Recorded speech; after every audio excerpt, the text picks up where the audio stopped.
기대해 나에게 주신 하루를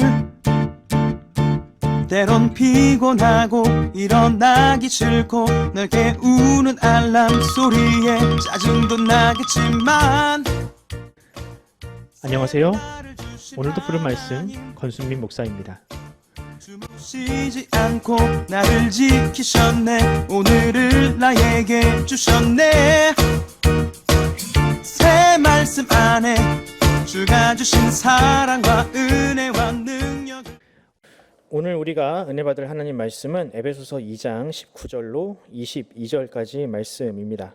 그러므로 이제부터 너희는 외인도 아니요 나그네도 아니요 오직 성도들과 동일한 시민이요 하나님의 권속이라. 너희는 사도들과 선지자들의 터 위에 세우심을 입은 자라.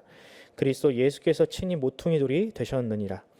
그의 안에서 건물마다 서로 연결하여 주 안에서 성전이 되어가고 너희도 성전 안에서 하나님이 거하실 처소가 되기 위하여 그리스도 예수 안에서 함께 지어져 가느니라.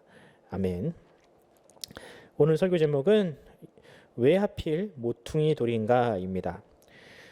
관찰력이 좋으신 분들이라면 건물 외벽 어딘가에 글씨가 새겨진 돌을 보신 적이 있을 겁니다. 이 돌에는 그 건물의 생일이라 할 수 있는 착공일, 준공일 이런 것들이 기록되어 있는데요. 요새 지어진 건물에는 사람의 눈높이쯤에 이 돌을 놓는데 예전에는 이 건물의 주춧돌이 그러니까 맨 아래에 놓여지는 그 돌에 이 기록을 새겨 놓았습니다. 그럼 주춧돌이 뭐냐? 보통 건물을 지으면 땅을 파서 보강을 하지 않습니까? 그리고 이 지상에 기둥을 세우는데 이 기둥을 받치는 돌을 주춧돌이라고 합니다. 즉, 이 주춧돌은 건물의 가장 아랫부분에 놓이는 돌이죠. 그러니까 벽과 벽 사이를 이어주고 기둥을 받쳐주는 매우 중요한 기능을 하는 돌이 바로 주춧돌입니다. 성경에는 이 주춧돌을 가지고 예수님에게 적용하는 말씀들이 참 많이 나옵니다.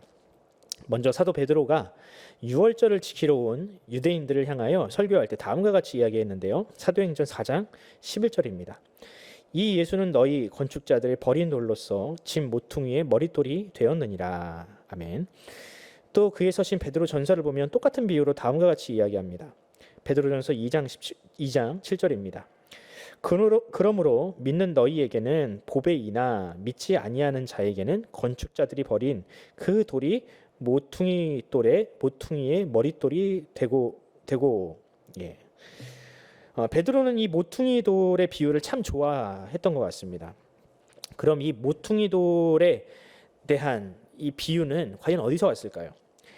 사실 이 비유는요, 예수님께서 자신을 향하여 직접 하신 말씀이었습니다. 마태복음 21장 42절입니다.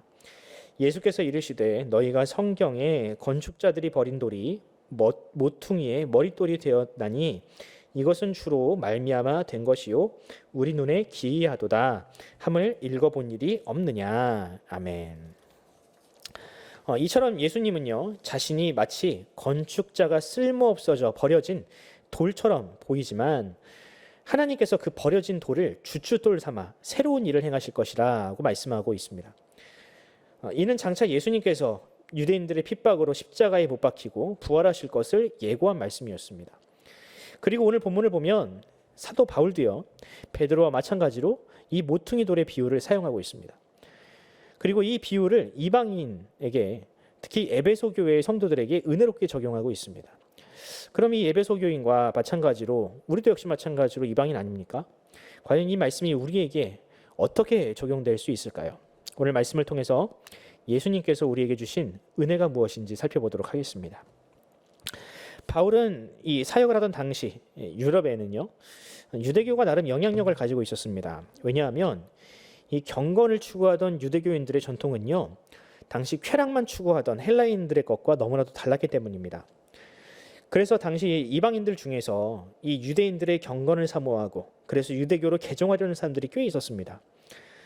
하지만 그것이 쉽지 않았던 결정적인 이유가 있었는데 그것은 바로 할례라는 의식 때문이었습니다. 유대교는 이방인들이 개종을 할 때 반드시 할례를 받아야 한다라고 했습니다. 요즘이야 포경 수술이 어려운 수술이 아니지만 과거 마취약도 없던 또 소독약도 없던 시절에는요, 이 할례는 자칫 목숨을 잃을 수 있는 위험천만한 수술이었습니다.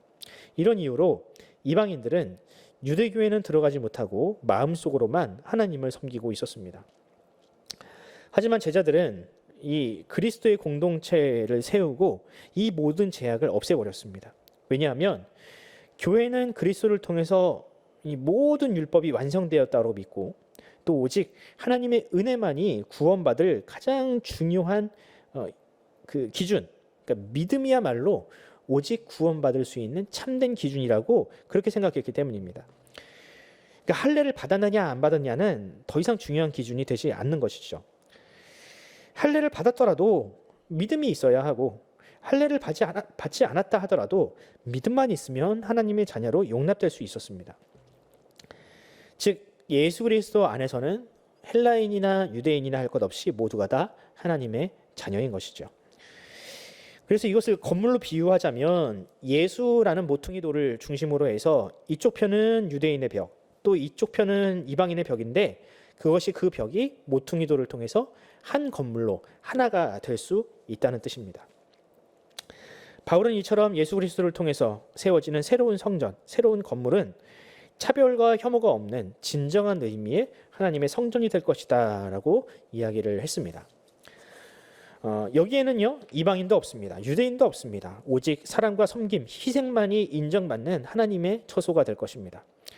물론 유대인들은 이런 복음을 싫어했습니다. 왜냐하면 자신들은 대대로 선택받은 민족이고 이방인들은 그렇지 않다고 생각했기 때문입니다. 그래서 이 복음, 예수 그리스도로 말미암아 오직 믿음으로 말미암아 구원을 받는다는 이 복음을 전하고 다니는 이 바울을 그래서 그렇게 미워했던 겁니다. 그렇다면 오늘은 어떻습니까? 오늘의 교회는요 이런 모퉁이 돌의 역할을 감당하고 있나요? 그저 먼저 구원받았다는 이유로 천국에 더 가까이 있다고 그렇게 착각하고 있지는 않나요? 이미 구원을 받았으니 이제는 아무것도 하지 않아도 된다라고 생각하고 있지는 않나요? 세상을 악으로 규정하고 어떠한 대화도 하지 않고 그저 교회만이 좋사오니라고 안주하고 있지는 않습니까? 예수님은 모든 갈등과 반목, 미움과 증오를 해결하시기 위해 친히 모퉁이 돌이 되셨습니다. 그 돌이 가장 낮은 자에 놓이는 것처럼 그리고 모든 건물의 하중을 견뎌야 되는 것처럼 예수도 그와 같이 이방인과 유대인을 하나로 만드셨습니다. 바라기는 우리도 예수님과 같은 모퉁이 돌이 됩시다. 나로 인해서 가족이 화해하며 나로 인해서 이웃이 화목해지고 우리로 말미암아 세상과 교회가 하나가 되기를 원합니다. 물론 이를 위해서는 예수처럼 예수가 모퉁이 돌이 된 것처럼 누군가는 가장 낮은 자리에서 누군가를 섬겨야 합니다. 그 누구도 그 자리에 있으려 하지 않는다면 어찌 건물이 세워질 수 있겠습니까? 예수처럼 우리도 그런 인생이 됩시다. 섬김과 희생의 가치를 아는 인생이 됩시다. 하나님은 그런 우리를 통해 이 땅에 하나님의 나라를 이루어 가실 것입니다. 오늘 하루 그런 하나님의 나라가 여러분들의 삶의 자리에 세워지기를 간절히 소원합니다. 기도하겠습니다. 하나님 아버지 은혜와 사랑을 감사합니다. 주님 쓸모없는 이 세상에서 가장 쓸모없는 우리와 같은 자들을 주님께서 선택하시고 우리를 이 세상에서 가장 존귀한 자로 주님은 세워주셨습니다.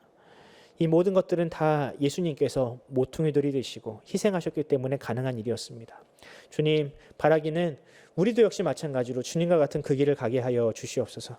주님께서 그 자리에서 누군가를 위해서 섬기시고 화목해 하셨듯이 우리도 이 세상 가운데서 세상을 화목해 하고 이웃을 행복하게 하는 복된 인생 되게 하여 주시옵소서.